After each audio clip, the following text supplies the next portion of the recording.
നമ്മുടെ ശ്വസനത്തിന് നമ്മുടെ quality of life, നമ്മുടെ ഫിസിക്കൽ ആൻഡ് മെന്റൽ ലൈഫിന്റെ മേലുള്ള സ്വാധീനത്തെക്കുറിച്ച് ഞാൻ മുൻപും ഒരു വീഡിയോയിൽ പരാമർശിച്ചിട്ടുണ്ട്. ഈ ഒരു വിഷയം അത്രമേൽ ഇമ്പോർട്ടന്റ് ആയതുകൊണ്ടും പ്രാധാന്യം അർഹിക്കുന്നത് കൊണ്ടും അതുപോലെ തന്നെ എനിക്കത് വളരെയധികം ഇൻട്രസ്റ്റിംഗ് ആയി തോന്നിയത് കൊണ്ടും ഇന്നത്തെ വീഡിയോയിലും ഞാൻ ശ്വസനത്തെ കുറിച്ചാണ്, ബ്രീതിങ്ങിനെ കുറിച്ചാണ് ചർച്ച ചെയ്യാൻ പോകുന്നത്. ശരിയായ രീതിയിലുള്ള ബ്രീതിങ് നമ്മുടെ ആരോഗ്യത്തിന് വളരെയധികം പ്രധാനമാണ്. പഠനങ്ങൾ പറയുന്നത് നമ്മൾ പ്രായമാകുമ്പോൾ നമ്മുടെ കൊച്ചുനാളുകളെ അപേക്ഷിച്ച് 20% കുറവ് ഓക്സിജൻ ആണ് ശ്വസിക്കുന്നതെന്നാണ്. നാഷണൽ ഹാർട്ട് ഇൻസ്റ്റിറ്റ്യൂട്ടിന്റെ സീനിയർ കൺസൾട്ടന്റ് ആയ പാർത്ത പ്രാത്തി പറയുന്നത് പോലെ മോർ ബ്രെത്ത് പെർ ബ്രെത്ത്, അതായത് നമ്മൾ ഒരേ ശ്വാസത്തിലെടുക്കുന്ന അധികം ശ്വാസം, അതും ബെല്ലി ബ്രീതിങ്ങിലൂടെ ചെയ്യുന്നത് വളരെ ഗുണകരമാണെന്നാണ്. ഇത് നമ്മുടെ ആന്തരിക അവയവങ്ങളിലേക്കുള്ള ഓക്സിജൻ സപ്ലൈ വർദ്ധിപ്പിക്കുകയും ഓക്സിഡേറ്റീവ് സ്ട്രെസ്, അതായത് നമ്മുടെ ശരീരത്തെ ഹാനികരമായി ബാധിക്കുന്ന ഫ്രീ റാഡിക്കൽസും അത് നശിപ്പിക്കാൻ പര്യാപ്തമായ സെൽസും തമ്മിലുള്ള ഇംബാലൻസിനെ കുറയ്ക്കുന്നു. അങ്ങനെ നമ്മൾ ശാന്തരാകുന്നു, പീസ്ഫുൾ ആകുന്നു എന്നാണ്. ഇന്ന് ഹെൽത്തിയായ ഒരു മുതിർന്ന വ്യക്തിയുടെ ശരാശരി ശ്വസന നിരക്ക്, റെസ്പിറേറ്ററി റേറ്റ് എന്നത് ഏകദേശം ഒരു മിനിറ്റിൽ 12 മുതൽ 20 ശ്വാസം വരെയാണ്. അത് ഓരോ വ്യക്തിയിലും അല്പം വ്യത്യാസപ്പെട്ടിരിക്കും. റിസർച്ച് പറയുന്നത് സാവധാനമെടുക്കുന്ന ശ്വാസം, സ്ലോ ബ്രീതിങ്ങും ആയുസ്സും ആരോഗ്യവും ബന്ധപ്പെട്ടിരിക്കുന്നുവെന്നാണ്. Slow breathing respiratory system, cardiovascular system, autonomous nervous system എന്നിവയുടെ എല്ലാം പ്രവർത്തനത്തിനും പ്രയോജനകരമാണ്. പ്രായം കൂടുന്നതനുസരിച്ച് നമ്മുടെ ശ്വാസം വേഗത്തിലുള്ളതാവും, ആഴം കുറഞ്ഞതാകുന്നു. അതുപോലെ അപ്പർ ചെസ്റ്റ് ഉപയോഗിച്ച് നെഞ്ചിന്റെ മുകൾ ഭാഗം ഉപയോഗിച്ചുള്ളതായി മാറുന്നു. ഇത് നമ്മുടെ ഫിസിക്കൽ ബോഡി ഡീജനറേഷനിന്, കോശങ്ങൾ നശിച്ചു പോകുന്നതിന് കാരണമാവുകയും അങ്ങനെ ഏജിങ്ങിന് കാരണമാവുകയും ചെയ്യുന്നു. എന്നാൽ വളരെ സിമ്പിളായ ബ്രീതിങ് എക്സസൈസ് ഉപയോഗിച്ച് ആഴമുള്ള ശ്വസനത്തിലേക്ക് തിരിച്ചു വരുവാനും അങ്ങനെ ഏജിങ്ങിന്റെ വേഗത കുറയ്ക്കുകയും ചെയ്യാവുന്നതാണെന്ന് പഠനങ്ങൾ പറയുന്നു. 20 മുതൽ 30 ശ്വാസങ്ങൾ ഒരു മിനിറ്റിലെടുക്കുന്ന പട്ടിയുടെ ആയുസ് 10 മുതൽ 12 വർഷങ്ങളാണ്. മനുഷ്യനാകട്ടെ 12 മുതൽ 20 ശ്വാസങ്ങൾ വരെ ഒരു മിനിറ്റിലെടുക്കുന്നു. 80 മുതൽ 100 വർഷം വരെ ജീവിക്കുന്നു. എന്നാൽ 3 മുതൽ 5 ശ്വാസങ്ങൾ മിനിറ്റിലെടുക്കുന്ന ആമയ്ക്കാകട്ടെ 150 വർഷങ്ങൾക്ക് മുകളിലാണ് ആയുസ്. വലിയ ആമകളിൽ 300-ഉം അതിലേറെയും വർഷങ്ങൾ ജീവിക്കുന്നവയുണ്ടത്രേ.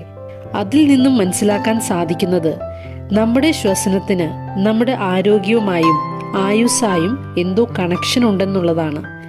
ശ്വസനത്തിന്റെ വേഗത കുറയ്ക്കുന്നത് ഗുണകരമാണെന്നാണ്. നമ്മുടെ ഓരോ ചിന്തകളുടെയും ഇമോഷൻസിന്റെയും ജീവിതചര്യകളുടെയും ഭാഗമായി നമ്മുടെ ശ്വസനത്തിൽ മാറ്റം വരുന്നുണ്ട്. നമ്മുടെ ശ്വസനത്തിന് നമ്മുടെ മാനസികാവസ്ഥയായും നല്ല ബന്ധമുണ്ട്. നമ്മുടെ ശ്വസനത്തെ നിയന്ത്രിക്കാൻ ശ്രമിച്ചാൽ നമ്മുടെ ചിന്തകളെയും മനസ്സിനെയും നിയന്ത്രിക്കുക സാധ്യമാണ്. ഒരു കൊച്ചു കുഞ്ഞു ഉറങ്ങുമ്പോൾ നിങ്ങൾ ശ്രദ്ധിച്ചിട്ടുണ്ടാകും, അത് അകത്തേക്ക് ശ്വാസം എടുക്കുമ്പോൾ, ഇൻഹെയിൽ ചെയ്യുമ്പോൾ ആ കുഞ്ഞിന്റെ വയറ് വലുതാകുന്നു, എക്സ്പാൻഡ് ചെയ്യുന്നു.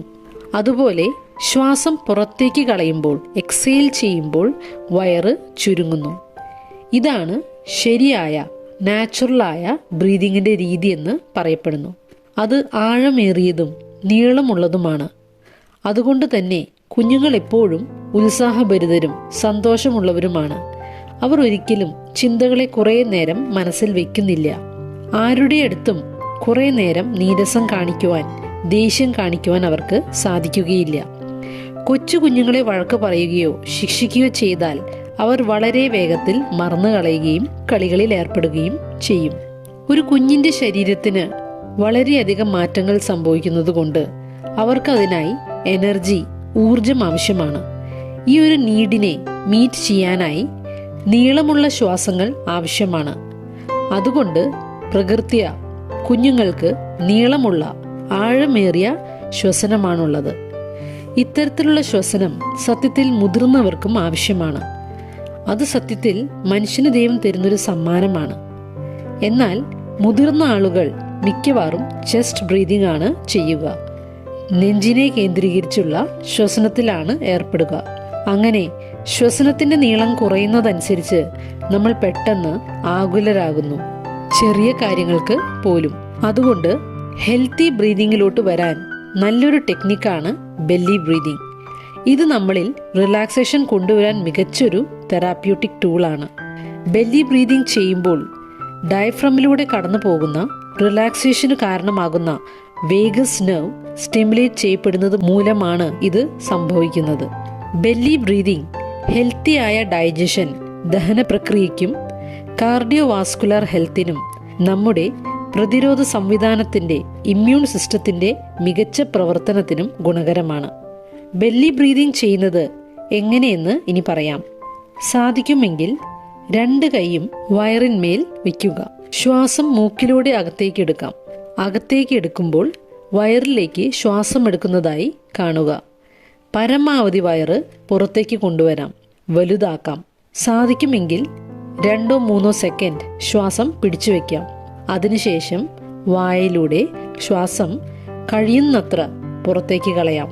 വയറ് പരമാവധി അകത്തേക്ക് പോകുന്നതുവരെ, എംപ്റ്റി ആകുന്നതുവരെ.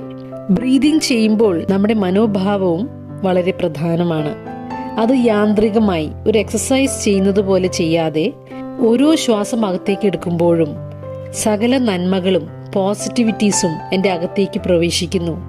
എൻ്റെ മനസ്സും ശരീരവും പരിപോഷിപ്പിക്കപ്പെടുന്നു, നേർച്ചേർഡ് ആവുന്നു എന്ന രീതിയിൽ ശ്വാസം അകത്തേക്ക് എടുക്കുകയും അതുപോലെ ശ്വാസം പുറത്തേക്ക് കളയുമ്പോൾ, എക്സ്ഹെയിൽ ചെയ്യുമ്പോൾ ഞാൻ സകല ടോക്സിൻസും നെഗറ്റിവിറ്റീസും ഉത്കണ്ഠകളും പുറത്തേക്ക് കളയുന്നു എന്ന മനോഭാവത്തോടെ വേണം അത് ചെയ്യാൻ.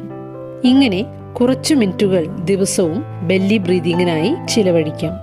നമ്മുടെ ശ്വസനത്തിന്റെ എണ്ണം കുറയ്ക്കുന്നതിനനുസരിച്ച് നമ്മുടെ ചുറ്റുമുള്ള ലോകത്തെക്കുറിച്ചുള്ള അവബോധം നമ്മളിൽ വർദ്ധിക്കുന്നു. ചുറ്റുമുള്ള സ്വരങ്ങളെക്കുറിച്ച്, മൃഗങ്ങളുടെ ഫീലിംഗ്സിനെ കുറിച്ച് പോലും അവബോധം കിട്ടുന്നു.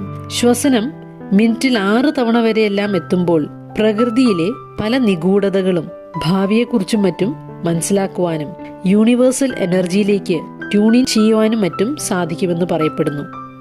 ഇവയെല്ലാം നേടണമെങ്കിൽ നമ്മൾ നമ്മുടെ ശ്വസനത്തെ നിയന്ത്രിക്കുവാൻ പഠിക്കേണ്ടതുണ്ട്. ജോൺ ലാൻഡ്രിയുടെ ബ്രീതിങ്ങിനെ കുറിച്ചുള്ള ഒരു വാക്യം പറഞ്ഞുകൊണ്ട് അവസാനിപ്പിക്കാം. Whenever you are feeling down, just breathe. Everything will work its way out in the end.